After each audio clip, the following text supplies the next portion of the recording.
everybody, and welcome to this episode of Prescott Gallery of Homes. I'm your host, Steve Irwin, and today we have Donna Goldsmith. Hey, Donna. Hi, good to be here. And Scott Armstrong. Hi. So Donna, what did you bring us today? Well, I thought we'd talk about presenting the listing agreement to the client. Scott and I've done a little working together, and I think it's important to kind of establish some criteria for how you go about sitting down with a client, how you present yourself, and kind of how you walk them through the contract. So, well, before you get into that, I want to comment on something because I think you're misleading people. You do a lot of listings together, not just some. Okay. So you got the hotel listed. yes. Up in Seligman. Tell me about that. Well, it's a 30-room, nice little vintage Route 66 motel. And it's so much fun to talk about it because you get to talk about Seligman, and it's become one of my new favorite places. It's What do you fabulous. think? I'm really enjoying going up there quite a bit with you, and I think it's prior history with the Route 66. Yeah, You and can't you guys are dominating the Seligman market. Well, we're working on it because, We're trying it's a great place to go, and I mean bug out, and a lot of Californians coming over to do that. Yeah. Yep, a lot of Californians, people from Phoenix too. Excellent. They're looking for a place to camp. They're looking for a place to hunt. Affordable land. Affordable land, large parcels. Large parcels. Many of the parcels are 36 acres and up. You can find smaller ones, but it's beautiful country. And if you just zip down I-40, you might not know what's back there, but it's really spectacular. It's pretty nice. One of my favorite places to eat in the state. Great place. Yeah. We've enjoyed some lunches there. and Yeah. Now this great breakfast. restaurant in Seligman? Yes, it's West Side Lilo's. Oh. Yeah, well, very good food. And then there's also the famous, what's the name of the little hamburger joint? Yeah. Snowcap. Snowcap. The Snowcap, Snowcap. It's been yes. there forever. Yeah. I mean, if you haven't been to Seligman, it's worth a drive because it's very nostalgic. And here's a little piece about Seligman Okay. that most might not know. If you have any young children or grandchildren in the family, they might have seen the movie Cars, Pixar's film. And Seligman was the town that was sort of Modeled after? that's what they modeled after. So they have they have lots of vintage cars, and they have old car shows, and they have some kind of a car run, and now anyway, there's it's fun. caverns there too. Have you noticed The that? Grand Canyon Caverns. That's Yeah. right. Have you Yeah. been there? No. I took my dad there a long time ago. It's an unassuming looking building, but you take an elevator. It goes like a mile down underground, and you have these underground caverns, just like Kirshner Cavern or Yeah. Kirshner Cavern. Oh, beautiful.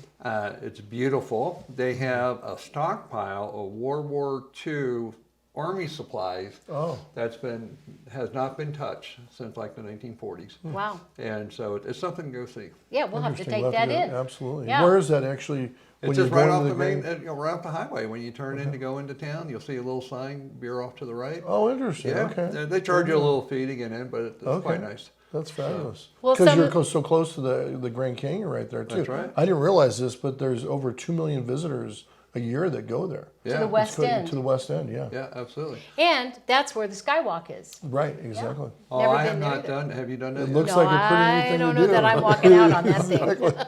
I'm a little, I'd be a little leery. Right, But exactly. Seligman is situated. Their claim to fame is that they are the how do they phrase it? The historical. They're not the beginning point of the Route 66, Right. but when they built the I-40 and the traffic all got diverted, it was devastating to that town. Right. So they really petitioned, and they are the beginning of the longest stretch of Route 66 that still exists today. Oh, and in its original form. Yes. So Oh. if you get on in Seligman and you drive, and it takes you up through Peach Springs and Oatman, and so you have it's well over 100. It's close to 150 miles of original Route 66. Wow. And it starts in Seligman. So there are lots of people that go there. So I think it's the gateway they call it, or the something gateway, like that. something like that, yeah. But hey, we've got the place for you to stay if you go to Absolutely. Seligman, and better yet, got you a might hotel. want to invest in a vintage motel. Yeah. They called them motor inns, I think, back in the day. Right, correct, yeah. The rooms are clean, very well kept, and lots of foreigners visit there. Yeah, very nice. So, they can go to the south end of the Grand Canyon, the west end of the Grand Canyon, Right. Kartchner Caverns. Anyway, lots of good places. Right, right. Absolutely. Now, you Beautiful. also got some property listed on the south side of I-40. Yes, the south side of I-40 is beautiful, and 40-acre lot I have listed, and we have a home, a beautiful 2,500 square foot home. Now, the interesting thing too is these homes are almost all on solar Right. and hauled water. Right. Occasionally you find a well, but once you get past that mental barrier, they've got that down pretty good. The solar systems work great, and the wells are close by. Sierra Verde Estates have 2 wells Right. for their residents to get their water from, and of course people will haul. Yeah. And actually, we might have just picked up a listing today on a home that has a well, Yes, which is pretty neat. Wow. So That more will to come be- on that. yeah, that'll be easy to sell. Absolutely. Yeah.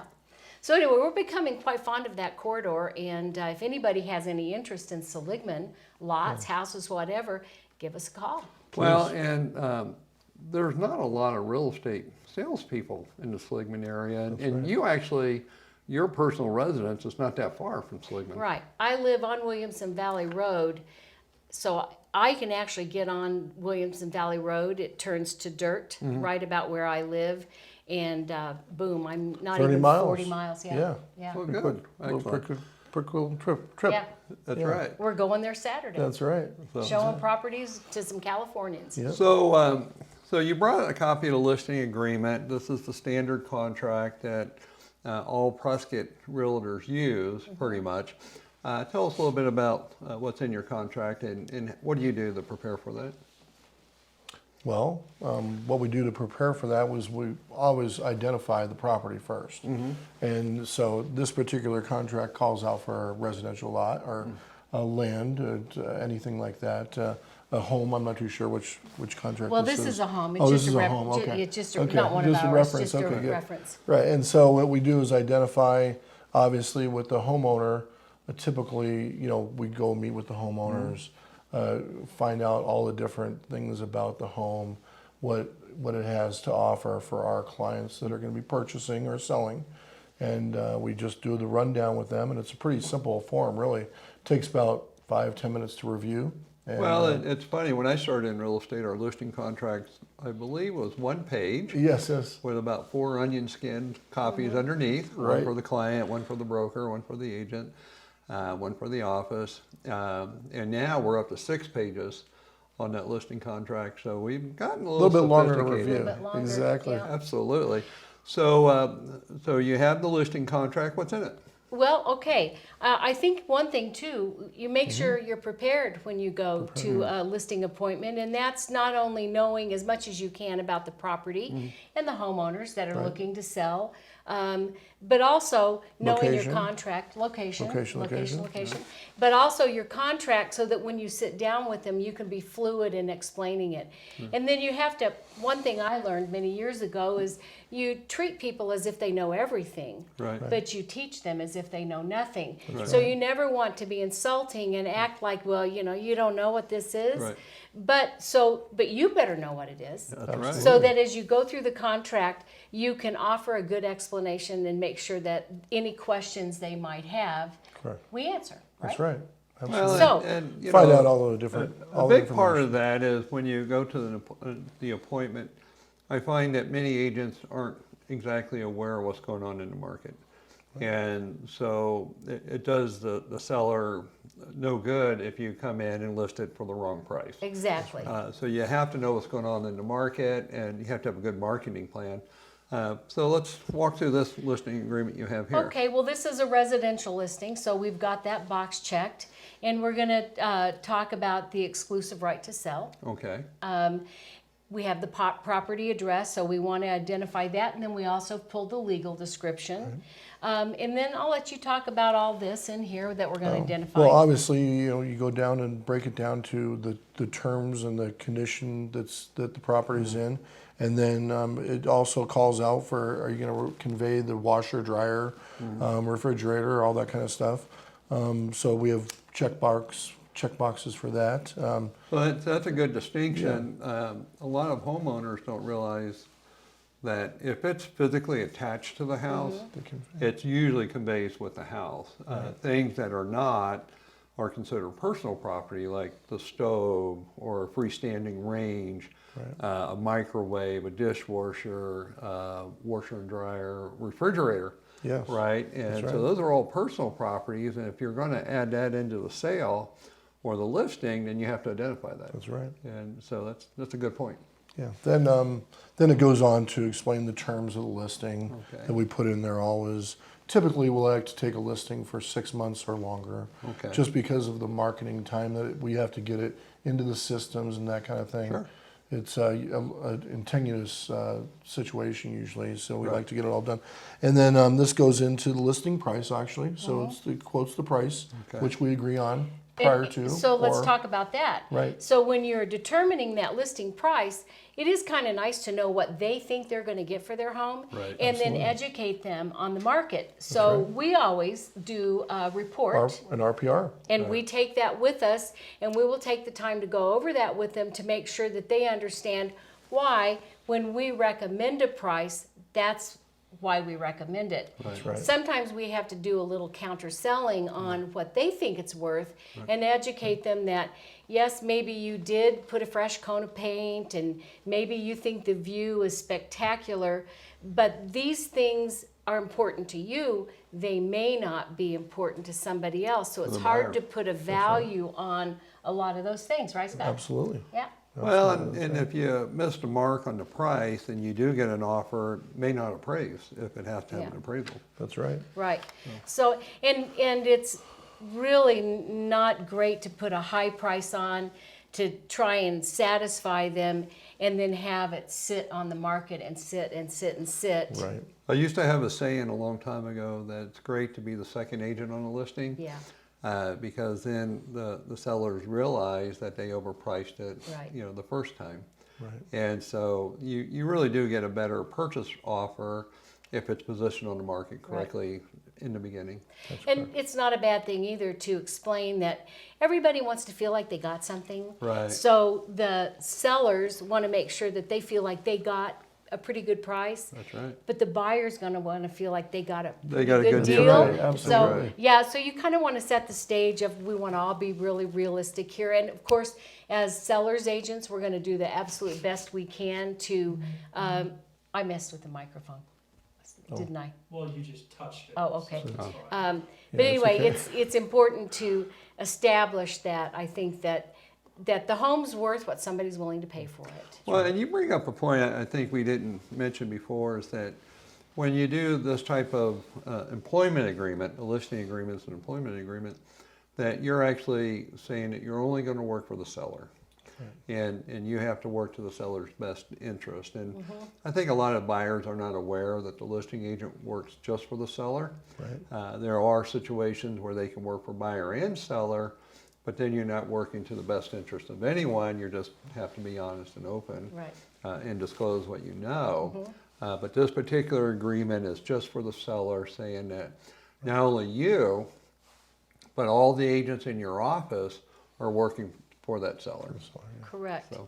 Well, anything else on here, on this page, that you think we should touch Well, on? let's talk about the fees, what yeah, the fees are for that's our important. sellers. Right? Yeah, And so there's a cost to selling your property. Yes. We don't set prices. We could set prices in the office. We choose not to. But as an industry, we negotiate our fees individually. Right. So what do you normally negotiate? Typically, it's a 6% commission, unless it's prior negotiated out, Okay. beforehand. So on this kind of a deal, it would be a 6%, which it does show 5%. So Right. I think Well, we had previously negotiated a deal with this. Yeah, particular- this really isn't ours. This Exactly. is Yeah, really exactly. That's right. But I will tell you this, I think you have to be prepared at this meeting to also tell that seller how you validate what you charge. Sure. Right. I've never right. made, I don't believe in making apologies for charging for what I do for a living. Right. I feel like and Scott, we're very professional. Yes. You've got 36 years experience doing 36 this. years, yes. Yes, sir. And I have many years too. So when we go to work for somebody, we're really going to give it our all. We're going to be very honest. We have tremendous integrity. And we're going to get the job done. That's right. So to do that, there's a lot of liability, isn't there, Steve? There's quite a bit. And we want to make sure that we're covered there as well. But when we establish our fee, it's because we really think we're worth it. Sure. I don't like to discount. Yes. Because to me, that's saying I might not give you 100%. Well, I think the old saying goes is that if you're quick to give your money away, Yeah. how quick are you to give the seller's money seller's away? money. Exactly. Yeah, that's Now, right. I do understand, and I know you are in a position where you've had a lot of clients who've come back time after Well, time. most of our business is Yeah. repeat claims. And repeat clients, I think they warrant They a bit get of a discount. they get a benefit. Yeah. So anyway, Or if they're doing multiple deals, which we do. Multiple deal deals. with that, yeah. Now I have seen where when we do some really expensive property, we'll make an adjustment for that too.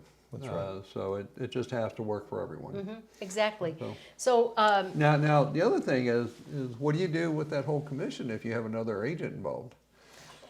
Then Well- it's worked out between the agents typically, and Yeah, so. you co-broke. we Correct, co-broke. right. So we And co-broke so- and it'll be split customarily 50-50. Right. Right. Because we're both putting in the same kind of effort Sure. and pushing the property forward for our sellers. Exactly. All right, very cool. Yeah. All right. So what else we got? Okay. So that's this section down here. Oh, and then we do have a customary fee that's split with a different broker if they do bring in the deal. Right. Then we customarily split the fee half-half. So Okay. Excellent. Right. Very good. in this Okay. case, it's 2.5%. Yeah.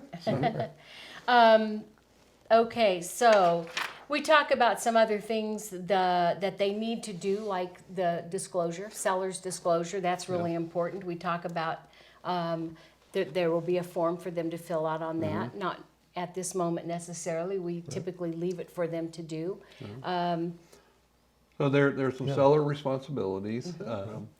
The big one is if they're moving out of town is that we want them to keep the utilities on, Right, That's right. particularly during the winter when it's really Right. cold. right, We want to keep the house insured. We want them to make the house available. And that's always hard because if you have renters or small children or you work from home, sometimes they limit your ability to show the property and that really hurts the sell on it. So there's some seller responsibilities. right, right. So we do discuss those. That's right. Then we go into all of the different owner, so that's the owner obligations, and then Sure. the listing and broker obligations for the listing and brokerage, and then Am I turning too fast? yeah, no, you're fine. Okay. We can flip through Yep. pretty fast, and then all the different things, identifications, where we're going to put our lockbox, if we're going to put a lockbox on the property. You need special permission from the seller. Correct. As well as for a sign. And Right. for a sign. That's Right. right. And there's a lot of rules around that. If you're in an HOA, the size of the sign could be different. Right. Some HOAs, some properties, you can only put a sign in the window. Right. Particularly on those ones that have leased land. So on them. So that's, part of your homework is That's a lot of figuring, Due diligence, yeah. getting prepared Absolutely. for that, yeah.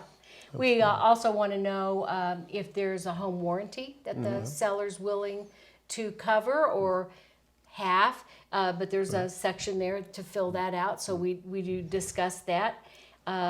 Besides- that home warranty research has shown from the National Association of Realtors that properties that offer a home warranty usually sell for about 15% more value. Yeah. So home warranties are worth the money. Yeah, Absolutely. Nice. I think, and then they only cost like $550 for the Yeah, premium. depending on an average house. If you have a large home with multiple units, and it could be more, but usually $500 to $600 is what I've seen. Yeah. So very That- reasonable. Very reasonable. Okay, so we might share some recommendations in getting prepared to sell it. Of course, we always observe the equal housing opportunity for Right. anybody looking for a home.